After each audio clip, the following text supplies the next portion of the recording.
아멘.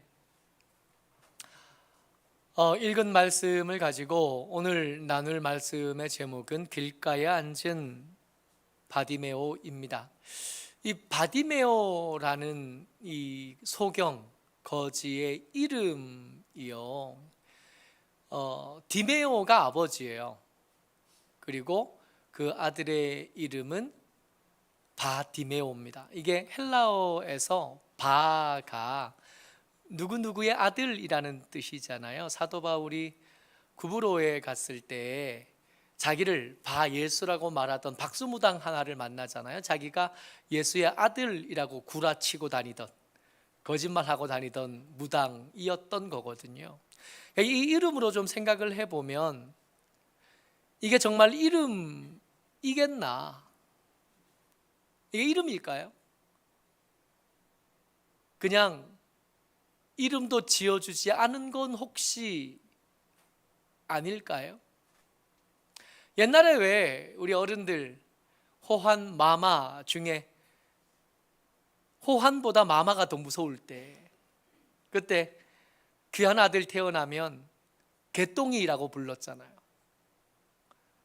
얘 못생겼으니까 그냥 좀 지나가달라는 그런 바람이 담긴 이름인 거거든요. 이건 그런 거 아니에요. 디메오가 아들을 낳았는데 소경입니다. 요한복음에 보면 날 때부터 소경된 자는 논란에 휩싸이는 거예요. 이건 누구의 죄 때문이냐? 아버지의 죄냐? 혹은 소경인 그 아들의 죄냐? 이게 논란에 휩싸이는 거잖아요. 그러니까 디메오는 아들을 낳았는데 소경이니까 고민이 많은 겁니다. 그래서 혹시 버렸을까요? 길가에 앉아 있는데 이 바디메오가 길가에 앉아 있는 것은 숙명입니다. 피할 다른 방법이 없어요. 거기 외에는 앉을 곳이 없는데 정말 감사하게도 길가에 앉을 수 있었던 겁니다. 예루살렘으로 올라가는 사람들은 반드시 지나가야 될 길가인 거예요. 여러분 평소에 마음이 모실다가도 성전에 올라갈 때쯤 되면 마음이 너그러워지기 마련이잖아요. 올라가서 긍휼을 구해야 되는데 긍휼을 구하려면 나도 뭔가 좀 베푼 것이 있어야 되겠고, 그렇게 바리바리 손에 싸들고 올라가는 중에 마침 예루살렘이 가까워지는 그 여리고 길목에 소경 거지 바디메오가 앉아 있는 겁니다. 그냥 지나기보다는 뭐라도 좀 집어주고 가기가 쉬운 거예요. 몫이 좋은 자리를 얻은 겁니다. 그 자리에 바디메오가 앉아 있었던 겁니다. 46절 같이 읽죠. 시작.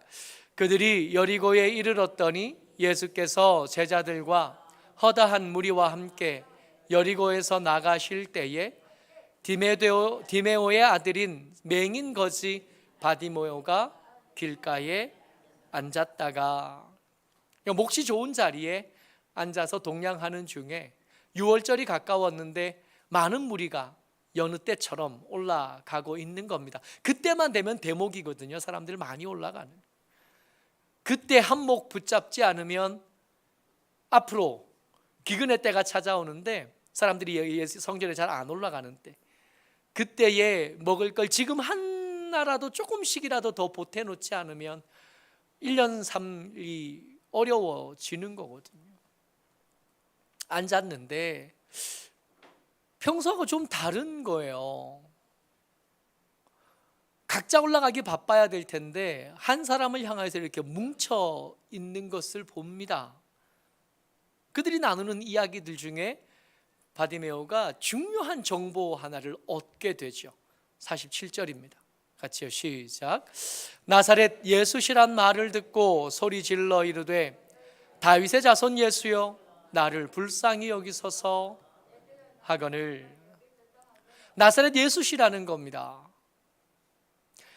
길가에 앉아 있다 보면 온갖 소문들이 들려오기 마련이잖아요. 올라가면서 이런 두런두런 저런 얘기들 하면서 지나갈 텐데, 그 이야기를 들어보니 최근에 자주 등장하는 사람, 예수라는 사람이 있는데, 그 예수라는 사람은 염치 없이 제자들과 예수님이 쉬어야 될 때 몰려든 무리들을 향하여 목자 잃은 양 같다 그러시면서 먹였던 분이 예수님이시라는 거예요.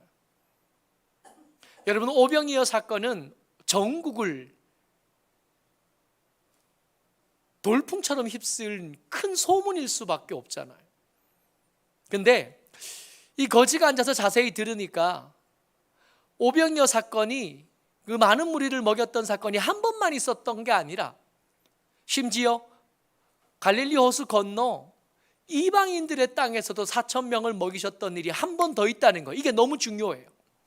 그러니까 이 오병이어를 먹을 수 있는 자격이 있는 어떤 사람들이었거든요, 처음에는. 근데 두 번째 들려온 4천 명을 먹였던 사건에는 이방인들까지 포함되고, 아니, 이방인들에게 먹이신 사건이라는 거예요.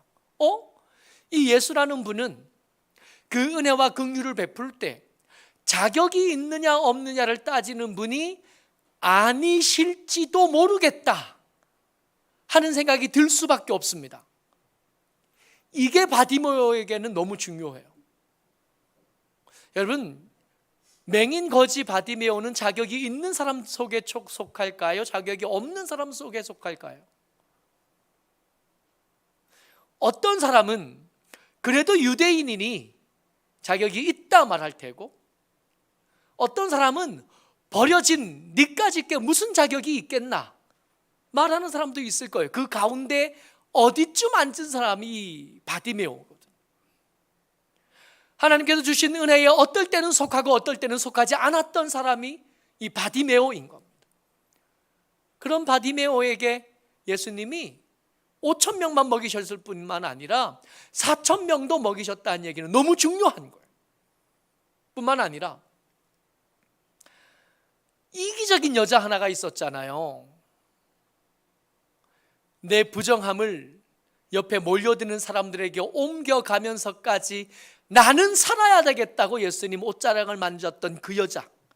근데 그 여자를 예수님 뭐라고 부르셨냐 하면 따라라고 부르셨다는 거예요. 어쩌면 이 예수라는 사람은 어쩌면 나같이 버려진, 내 부모도 나를 아는 척 안 하고 아무도 내게 긍휼을 베풀어 주지 않는 나 같은 사람에게도 어쩌면 나 같은 사람을 향한 긍휼도 이 사람에게는 있을 수 있지 않겠나 하는 기대를 할 법하잖아요. 혹시 지나갈까 봐 보이지는 않으니 소리를 지르기 시작합니다. 근데 이 소리 지르는 이 소리가 아주 중요한, 우리가 묵상해야 될 포인트를 담았어요. 사람들이 뭐라 그랬어요? 사람들은 누구라 그래요? 나사렛 예수시라 그래요. 근데 이 바디메오는 뭐라고 소리 질러요? 다윗의 자손 예수요 하고 불러요. 그러니까 들은 정보, 인풋은 뭐예요? 나사렛 예수다. 이 나사렛이라는 동네가 말도 못할 시골이거든요. 여러분, 제 본적이 경북 봉화군 무ля면 북지 사리예요. 지금 가도, 제가 6살인가 7살에 거길 나왔거든요. 지금 가도 그 골목을 알아요. 50년이 다 됐는데 똑같아요. 발전이란 게 없어, 그 동네는. 제가 삽을 끌고 이렇게 걸어 닿던 단편적인 기억 하나가 있는데, 지금 가도 그 골목이 있어요. 그 다 허물어져 가던 돌담이었는데, 아니 흙담이었는데 지금도 있어요. 나사렛이 그 정도인 겁니다. 경북 봉화군 무ля면 북지 사리 정도가 나사렛인 겁니다. 그러니까 뭔가 대단한, 뭔가 용이 날 법한 그런 거 아니라, 그러니까 나사렛 예수라고 누군가 예수를 부르면 그 말 속에는 은연중에 저 사람에게서 뭐가 선한 게 나오겠나 하는 터부시하는 마음이 거기 담긴 거예요. 근데 바디메오는 예수님을 그렇게 부를 수 없습니다. 바디메오에게 예수님은 흔하게 지나가는 시골 사람 정도일 수가 없어요. 다윗의 자손이셔야 합니다. 차별 없이 긍휼을 베푸시고 그 권능으로 잃어버렸던 사람들을 향하여 아들아, 딸아 불러주시는 분이셔야 돼요. 그리스도셔야 합니다. 나단을 통해서 우리의 조상 다윗에게 약속하셨던 영원한 왕권을 가지신 그분이셔야 합니다. 이스라엘의 위로 언젠가는 오실 거라고 이야기하던 그분이셔야 합니다. 그래서 사람들은 전부 다 나사렛 예수다 그러지만 바디메오는 그렇게 부를 수 없어요. 그래서 들리는 대로 부르는 게 아니라 생각하는 대로 부릅니다. 다윗의 자손 예수여 나를 불쌍히 여기소서. 어쩌면 이렇게 부르는 소리가 나사렛 예수라고 부르는 사람들의 귀에 거슬렸을 수도 있겠어요. 그들이 소유하지 못한 믿음이죠. 그들이 소유하지 않은 기대, 그들이 소유하지 않았던 바램이 이 거지 소경, 버려진 사람에게 나타나는 것을 보면 싫었을 수 있을 것 같아요. 조용하라. 48절 말씀입니다. 같이요. 시작. 많은 사람이 꾸짖어 잠잠하라 하되 그가 더욱 크게 소리질러 이르되 다윗의 자손 예수여 나를 불쌍히 여기소서 하는지라. 아멘. 여러분 포기가 돼요? 적어도 마가복음에서는 예수님께서 여리고 이 소경이 앉아있는 길가를 지나가는 장면은 여기 한 번밖에 안 나옵니다. 우리가 얼마 전에 말씀을 볼 때 등장했던 그 사람 있잖아요. 아들, 귀신 들린 아들을 고치고 싶었던 그 사람. 근데 그 사람도, 그 사지 멀쩡한 그 사람도 예수님을 만나려고 할 때 쉽지 않았습니다. 시돈 갔다 그러시지, 두로 갔다 그러시지, 높은 산 갔다 그러시지, 베레아 갔다 그러시지, 돌아온 줄 알았는데 다시 또 제자들 3명만 데리고 또 갔다 그러시지. 그러다가 겨우 만난 거 아니에요? 사지 멀쩡한 사람도 만나기 힘든 분이 예수님이셨습니다. 여러분 이 바디메오에게 기회가 또 올까요? 지금 우리가 마가복음 10장의 마지막 부분을 읽고 있는데 예수님 이 길로 예루살렘에 올라가시면 거기서 십자가를 지실 겁니다. 그러니까 다시는 거기 안 지나가십니다. 다시 지나가실지 안 지나가실지 그 다음에 기약에 대한 거는 불가능하고요. 애초에 이 바디메오가 이 이야기를 듣는 것도 오랫동안 기다려서 겨우 만난 기회에 겨우 내 앞을 한번 지나가 주시는 특별한 때를 맞이한 거예요. 조용해라! 그런다고 조용히가 되겠냐고요. 만약에 이때 바디메오가 조용할 수 있었다면 이건 그대로 또 다른 문제가 됩니다. 그의 간절함이 가짜였을 가능성인 거예요. 겉보기에는 간절했으나 사실은 그리 간절하지 않았던 겁니다. 되면 좋은데 안 돼도 괜찮은 거예요.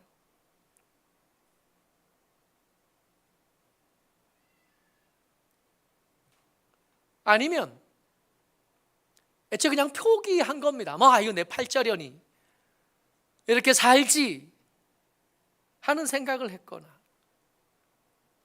아니면 앞에 지나가는 분이 나사렛 예수라고 생각하고 있거나 다윗의 자손이 아니라, 그러니까 믿음이 없거나 포기했거나 간절하지 않거나. 기도를 하라고 제가 계속 잔소리를 하잖아요. 기도해라, 말씀 읽어라 이렇게 잔소리를 하는데 사실 이런 잔소리가 사실은 그렇게 큰 의미가 있지는 않아요. 간절하지 않으니까 기도 안 하는 거고, 믿음이 없으니까 기도 안 하는 건데, 믿음 없는 채로 기도한다고 될 일도 아니니까 그게 그거거든요, 사실은. 그러니까 나중에 기도할 그 간절함이 생겼을 때 혹시 지금 했던 잔소리가 나중에 기억이 나면 좋겠다 하는 요 정도의 기대만 있는 거지, 기도 안 할 사람이 내가 기도하다 그런다고 기도를 하겠어요? 그렇게 간절하지 않은 사람이 기도하라 한다고 그 말이 귀에 들어오지도 않을 거예요. 바디메오는 다른 길이 없습니다. 바디메오에게는 다음도 없습니다. 혹시 내가 여기서 큰 소리를 치다가 나를 뭐라고 하는 많은 사람들에게 매를 맞는 한이 있어도 지금 해야 되는, 혹시 예수님께서 그냥 지나가 버리시는 한이 있어도 소리라도 질렀어야 되는, 할 수 있는 게 그거밖에 없어요. 여러분, 소경 거지 바디메오가 뭐 할까요? 뭐 할 수 있겠어요? 어제 말씀 준비하냐고 저기 부경실에 이렇게 앉아 있다가 유튜브에서 짤방 하나가 이렇게 툭 하고 틀어졌어요.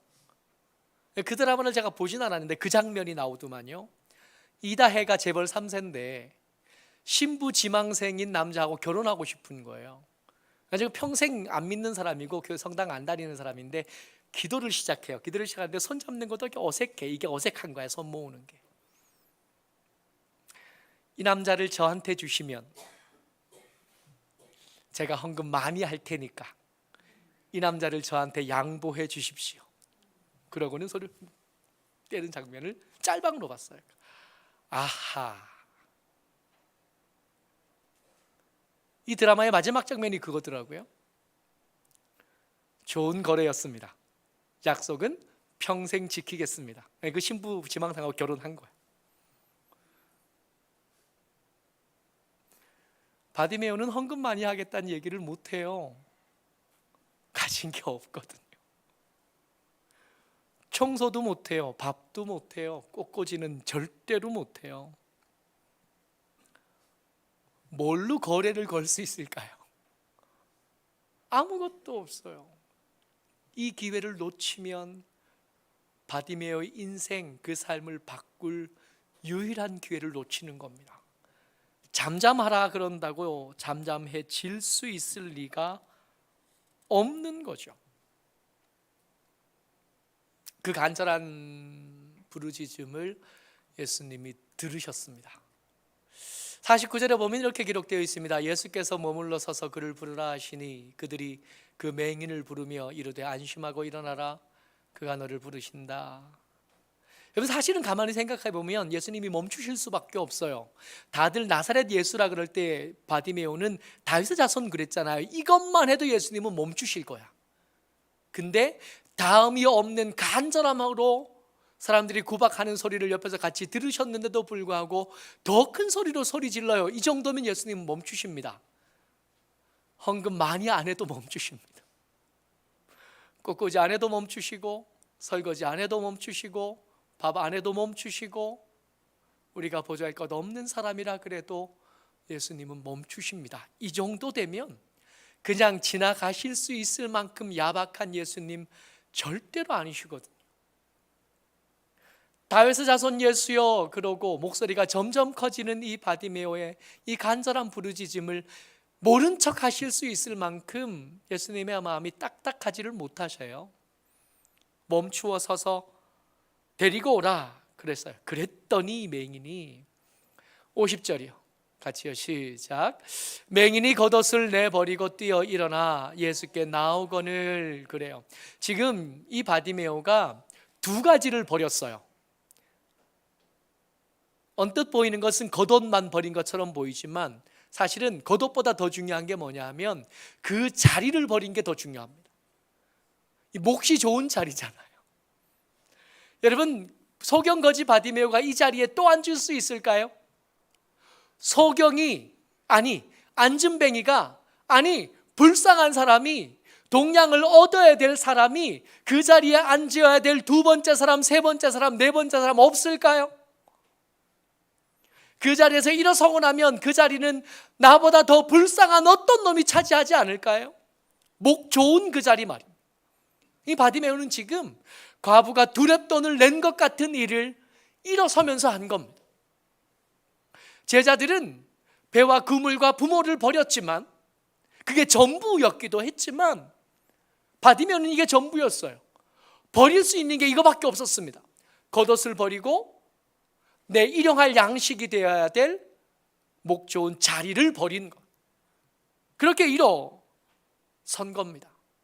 그리고 예수님에게 갔더니 예수님이 나한테 물어요.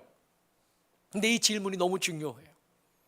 특히 마가복음 10장에서 이 질문은 너무너무 중요합니다. 지난주에 우리가 말씀을 나눌 때 야고보와 요한이 그 어머니까지 동원해서 예수님에게 청탁했잖아요. 거래를 했잖아요. 그때 했던 예수님의 질문 기억하시나요? 내가 내게 무엇하여 주기를 원하느냐. 이 바디메오를 이끌고 사람들이 예수님 앞에 이렇게 데려가니까 예수님이 뭐라 그러시냐면 10장 51절에 같이요. 시작. 예수께서 말씀하여 이르시되 내게 무엇하여 주기를 원하느냐. 제자들에게 하셨던 말씀은 36절에 있는데 너희에게 무엇하여 주기를 원하느냐. 똑같은 질문에 제자들은 낙제했잖아요. 예수님의 나라가 임할 때 하나는 오른쪽에 하나는 왼쪽에 앉게 해주십시오 그랬다가 땡 그랬죠. 낙제.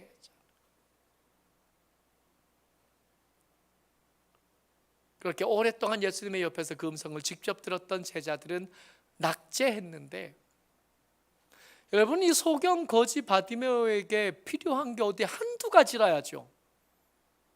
그렇지 않아요? 필요한 걸 꼽자면 필요 없는 게 어디 있어요? 필요 없는 게, 가진 게 아무것도 없는데. 겉옷이 낡았으니까 좀 따뜻한 새 겉옷을 주십시오 할까요? 몫이 좋은 길가 자리 말고 작은 점포라도 하나 내달라 그럴까요? 높은 자리 달라 그럴까요? 그 자리를 주면 감당은 할 수 있고요. 어느 것 하나 바디메오에게는 있는 게 없으니까 없어도 되는 것 하나도 없어요. 모든 것이 다 필요해. 생각나는 전부가 다 필요한 그 사람이 제자들도 낙제했던 이 어려운 질문에 대답합니다. 맹인이 이르되 선생님이여 보기를 원하나이다.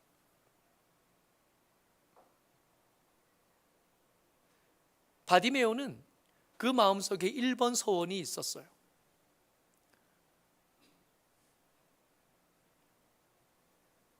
우리에게는 그게 없습니다. 여러분 가만히 한번 여러분들의 기도 제목들과 여러분들의 마음을 한번 살펴보십시오. 1번 기도 제목이 없습니다. 수많은 2번들이 있어요. 수많은 2번들이 막 널브러져 있어요. 그것들 중에 어떤 것도 다른 것을 다 포기하고 얻어야 될 한 가지가 없어요. 제가 이렇게 단언하는 것은 제가 그렇기 때문이거든요. 필요한 수많은 것들이 있지만 한 가지만 고르라 그럴 때 우리 못 골라요. 이걸 고르면 저게 아쉽고 저걸 고르면 이게 아쉬워요. 여러분 평생 못 배우고 빌어먹던 이 소경이 눈 뜬다고 뭐가 달라져요? 갑자기 직장을 얻어요? 농사 지을 땅이 있나요? 장사를 해요? 뭐 할 수 있죠? 갑자기 이 소경이 눈 뜬다고 해서 뭐가 달라져요? 달라질 게 하나도 없을 것 같은데 이 바디메오는 보기를 원합니다.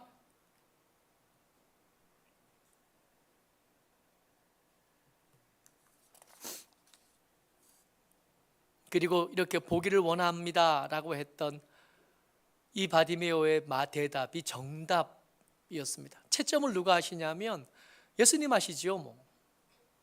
여러분 우리의 삶의 채점 누가 하셔요? 예수님 하셔요. 우리의 기도에 대한 채점 누가 하셔요? 예수님이 하십니다. 52절 같이 읽어요. 시작. 예수께서 이르시되 가라 내 믿음이 너를 구원하였느니라 하시니. 가라. 이제 소경 거지 바디메오는 없습니다. 눈뜬 거지 바디메오만 남았어요. 인생이 바뀌었냐고요? 안 바뀌었어요. 그리 크게 달라진 것도 아닙니다. 근데 그 다음 장면에서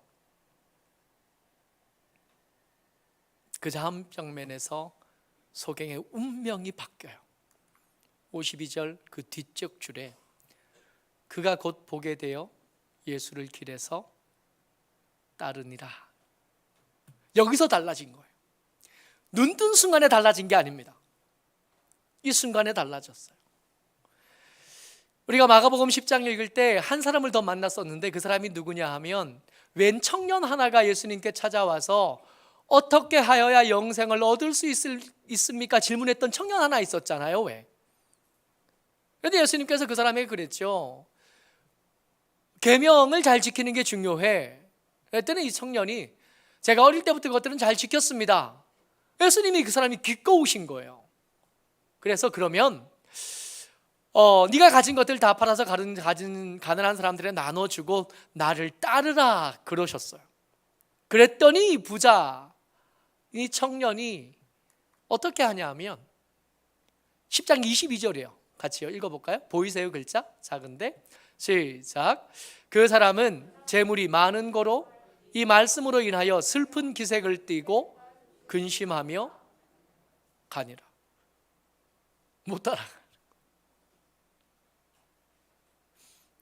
이 바디메오가 왜 대단하냐 하면 제자들이 틀린 질문에 정답을 말할 줄 알고 부자였던 청년이 따르지 못하던 그 근심하고 슬픈 그 길을 기꺼이 따를 수 있었던 거예요. 예, 여러분. 왜 바디메오만 되죠? 이 오랫동안 예수님을 배웠고 어릴 때부터 계명을 다 지켰던 청년 부자는 안 되는데, 이 제자는 안 되는데 왜 바디메오만 돼요? 바디메오만 가지고 있었던 특별한 장점이 있었습니다. 그리고 바디메오에게 없던 단점들이 이 부자와 제자들에게 있었던 거예요. 부자는 가진 게 많아서 못 따라갔어요. 제자들은 바라는 다른 것들이 많아서 낙제하는 거예요. 우리가 왜 안 되는지 아세요? 우리가 왜 안 되냐면 가진 게 너무 많아서 그래요. 바라는 다른 것들이 있어서 그렇습니다. 예수님이 주신다는 것에는 별로 관심이 없고 1번은 없고 수많은 2번들만 있어서 그래요. 그러다 보니 오라 그러실까 봐 걱정되고 가자 그러실까 봐 무서운 거예요. 이거다 아니요 저건데요. 그러냐고 우리는 매번 그 자리에서 머뭇머뭇 하고 있는 겁니다. 어쩌록 저와 여러분들이 오늘 이렇게 시작한 한 주 동안 바디메오를 좀 묵상해 봤으면 좋겠습니다. 혹시 내가 예수님을 따르지 못하던 건 이 부자만큼은 아니어도 가진 게 많아서 그런가? 혹시 내가 다른 걸 바라고 있어서 계속해서 엉뚱한 대답을 말하고 낙제하고 있는 거 아닌가? 살펴보고 묵상하면서 그렇게 한 주를 믿음 안에 사시기를 주의 이름으로 축복합니다. 아멘.